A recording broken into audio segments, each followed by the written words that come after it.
ಈ ಮನೆಗೆ ಸೊಸೆಯಾಗಿ ಬಂದು ಮೊದಲನೇ ತಪ್ಪು ಮಾಡಿದೆ.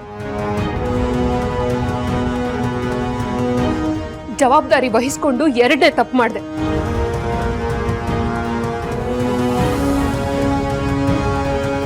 ಲೀಲಾ ಅವರು ಈ ಮನೆಗೆ ವಾರಸ್ದಾರಿಣಿಯಾಗಿ ಬಂದ ಮೇಲೂ ಅವ್ರಿಗೆ ಅಧಿಕಾರ ಬಿಟ್ಕೊಡ್ದೆ ನಿಮ್ ಮಾತಕ್ಕೆ ಬೆಲೆ ಕೊಟ್ಟು ಮೂರನೇ ತಪ್ಪು ಮಾಡಿದೆ.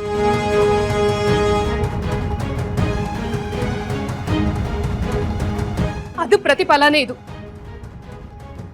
ಲೀಲಾ ಅವರು ಅಧಿಕಾರನ ವಾಪಸ್ ತಗೊಳ್ಳೋದಕ್ಕೋಸ್ಕರ ಇಷ್ಟು ಕೆಳಮಟ್ಟಕ್ಕೆ ಇಳಿದು ನನ್ನನ್ನು ಟಾರ್ಗೆಟ್ ಮಾಡ್ತಾರೆ ಅಂತ ನಾನು ಅನ್ಕೊಂಡಿರ್ಲಿಲ್ಲ.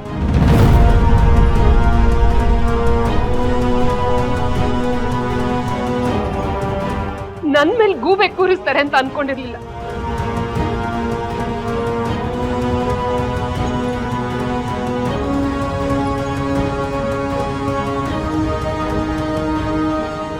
ನಾನೀ ಮನೆ ಬಿಟ್ಟು ಹೋಗ್ತೀನಿ ಯಜೆ. ದುರ್ಗಾ ಬೇಡ ಯಜೆ, ನೀವ್ ಚೆನ್ನಾಗಿರ್ಬೇಕು.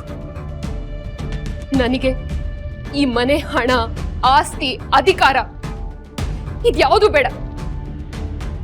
ಎಲ್ಲ ಬಿಟ್ಟು ಹೋಗ್ತೀನಿ, ಹೊರಟು ಹೋಗ್ತೀನಿ.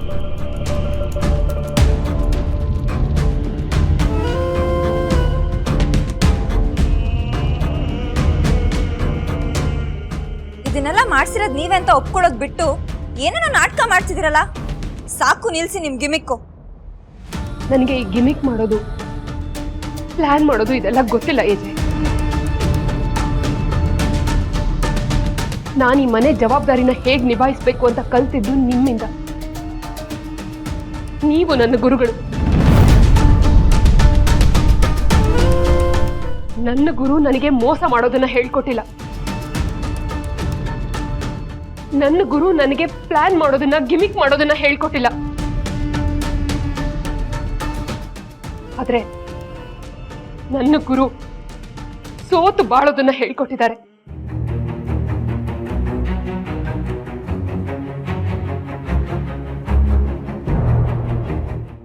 ಮನೆಯಲ್ಲಿ ಒಗ್ಗಟ್ಟನ್ನ ಹೇಗ್ ಕಾಪಾಡ್ಕೊಂಡು ಹೋಗ್ಬೇಕು ಅನ್ನೋದನ್ನ ಹೇಳ್ಕೊಟ್ಟಿದ್ದಾರೆ.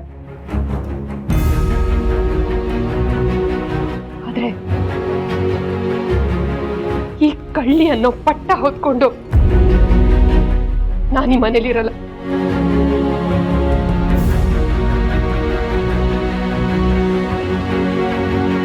ದಯವಿಟ್ಟು ನನ್ನ ಬಿಟ್ಬಿಡಿ. ನಾ ಖಂಡಿತ ಇಲ್ಲಿರಲ್ಲ.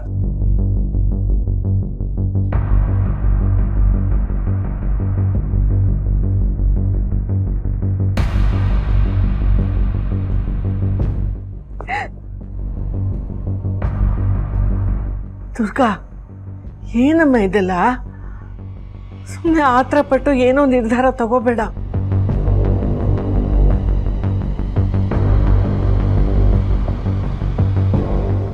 ದಯವಿಟ್ಟು ಇವತ್ತು ನನ್ನನ್ನು ಬಲವಂತ ಮಾಡಬೇಡಿ ಅಜ್ಜಿ.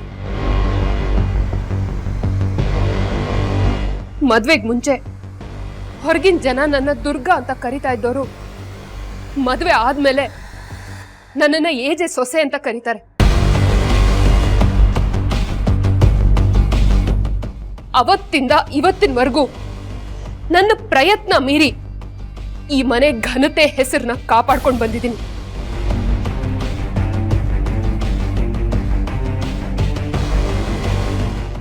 ಆದ್ರೆ ಇವತ್ತು ಇಷ್ಟೆಲ್ಲ ಆದ್ಮೇಲೆ ಈ ಒಗ್ಗಟ್ಟು ಒಡೆದು ನಾನು ಹೊರಗಡೆ ಹೋಗಿ ಹೊರಗೆ ನೋಡು ಅಂತ ಅನ್ನಿಸ್ಕೊಂಡ್ರು ಪರವಾಗಿಲ್ಲ.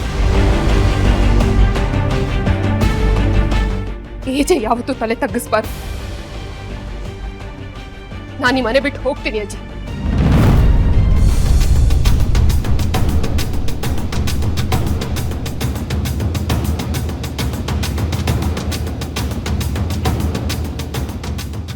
ನೀವು ಮಾಡಿದಿರೋ ಇಲ್ವೋ ಅಷ್ಟೇ ಹೇಳಿ. ಅದು ಬಿಟ್ಟು ಬೇರೆ ನಾಟಕ ಎಲ್ಲ ಯಾಕೆ? ನಿಮಗೆ ನನ್ನ ನೋವು, ನನ್ನ ದುಃಖ, ನನ್ನ ಸಂಕಟ ಎಲ್ಲ ನಾಟಕ ಅಂತ ಅನ್ನಿಸ್ತಾ ಇದೆ ಅಲ್ವಾ? ನೀವು ನನ್ನ ಸೋಲ್ಸೋದಕ್ಕೆ ಸುಳ್ಳು ಸಾಕ್ಷಿಗಳನ್ನ ಕ್ರಿಯೇಟ್ ಮಾಡಿರ್ಬೋದು. ಆದ್ರೆ ನಾನು ಈ ಮನೆಗೆ ಎಷ್ಟು ನಿಯತ್ತಾಗಿದ್ದೀನಿ ಅಂತ ತೋರಿಸೋದಕ್ಕೆ ನನ್ನ ಹತ್ರ ಯಾವ ಪ್ರೂಫು ಇಲ್ಲ. ಇಷ್ಟು ವರ್ಷ ಈ ಮನೆಗೆ ಕಷ್ಟಪಟ್ಟು ದುಡ್ದಿರೋ ನನ್ನ ಬಾಯಲ್ಲಿ ಇವತ್ತು ಮನೆ ಬಿಟ್ಟು ಹೋಗ್ತಿದ್ದೀನಿ ಅನ್ನೋ ಮಾತು ಬರ್ತಿದೆ ಅಂದ್ರೆ ನನ್ನ ಮನ್ಸಿಗೆ ಎಷ್ಟು ನೋವಾಗಿದೆ ಅನ್ನೋದು ಏಜೆಗೆ ಅರ್ಥ ಆಗಿರುತ್ತೆ. ಅವರೊಬ್ರಿಗೆ ಅರ್ಥ ಆದ್ರೆ ಸಾಕು.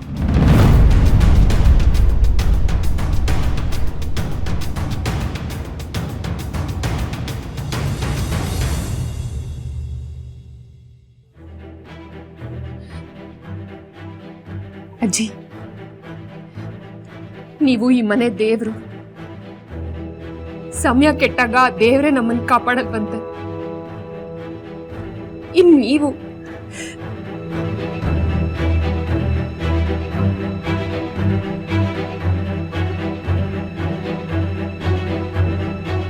ಅಜ್ಜಿನ ಚೆನ್ನಾಗಿ ನೋಡ್ಕೊಳ್ಳಿ. ಈ ಮನೆನ ಬೆಳಗಕ್ ಬಂದಿರೋ ದೀಪ ನೀವು. ನಿಮ್ಮ ಮನ್ಸಿಗೆ ನೋವಾಗಬಾರ್ದು ಅಂತ ನಾನು ಈ ಮನೆ ಬಿಟ್ಟು ಹೋಗ್ತಾ ಇದ್ದೀನಿ.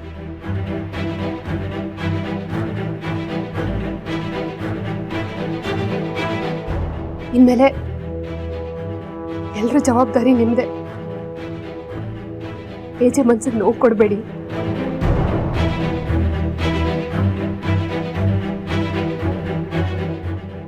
ನಾನೇ ಸೋಲೊಪ್ಕೊಂಡು ಮನೆ ಬಿಟ್ಟು ಹೋಗ್ತಾ ಇದ್ದೀನಿ. ನಿಮಗೆ ಯಾವತ್ತೂ ಒಳ್ಳೇದಾಗ್ಲಿ ಅಂತಾನೆ ನಾನು ಬಯಸ್ತೀನಿ.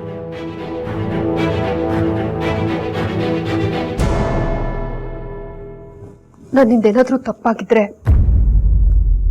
ಕ್ಷಮಿಸಿ.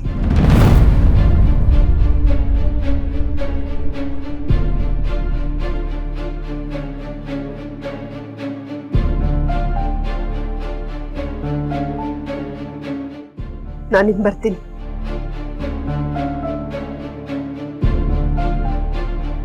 ಹೋಗ್ತೀನಿ.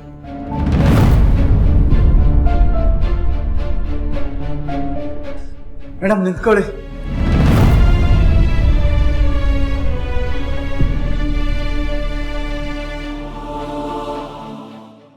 ದುಡ್ಡುಗೋಸ್ಕರ ಲೀಲಾ ಮೇಡಮ್ ಮಾತು ಕೇಳಿ ಮಣ್ತಿನ ಕೆಲಸ ಮಾಡಿಬಿಟ್ಟೆ, ಕ್ಷಮಿಸಿ.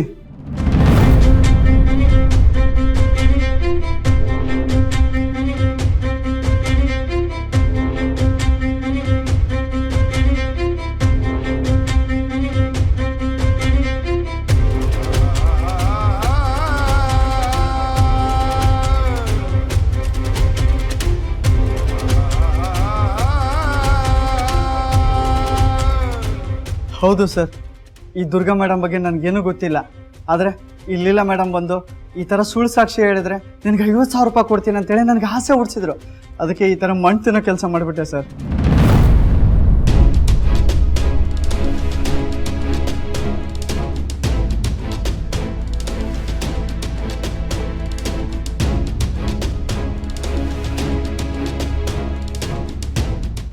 ಏನು ಗ್ಯಾರಂಟಿ ಹಿಟ್ಲರ್ ಕಲ್ಯಾಣ